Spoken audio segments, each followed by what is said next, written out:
Well, the Renault 5 is making a comeback, and if anyone is old enough to remember the GT Turbo, it was a bit of a pocket rocket back in the day, but the original had a 1.4 turbo petrol engine, and people tuned the living daylight out of it, and they generally went pop a lot. They're quite expensive at the minute, and they're still kicking around, but the new one is an all-electric vehicle. They've said it's got 248-mile range. It can go from something like 15% to 80% in 30 minutes. I think about 150 brake. But the exciting part of it is they've actually announced that they're going to do a 500 horsepower rear wheel drive only turbo version of it. But it's only going to be electric. It's not obviously going to have an engine in it. And you think, Porsche did that with the Taycans and that gave it a turbo badge, and it wasn't a turbo, it was just the ideology of what the turbo word represented. But that's going to be interesting. Obviously, they did the Clio V6, was quite a collector's item. We used to do one of them at the garage I used to work at. It's about 20-25 grand now.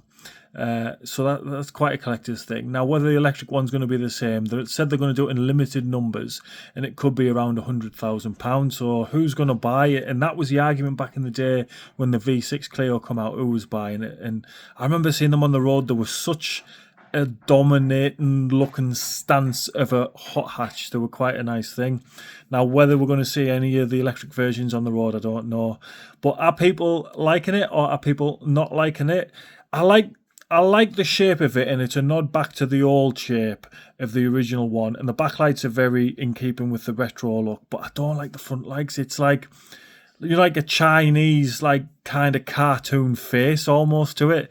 And I know they're not going to go square and boxy like the original, but the shape of the full car is quite like that. They could have kind of done something a bit like it wasn't just like a Chinese, like, cat smiling like that.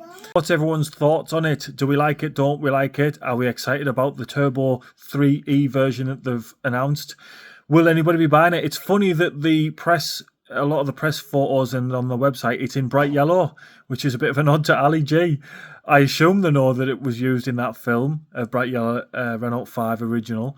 But yeah, you can't help but kind of cast your mind back to Ali G. And he had My Bitch and Ali G as a sunstrip and a big JBL sound system in the back, which is kind of what they were known for in the day, big body kits and tuning and sound systems in the back. So I don't know whether they've purposely done that or whether they just picked a vibrant colour for the new vibrant Renault 5.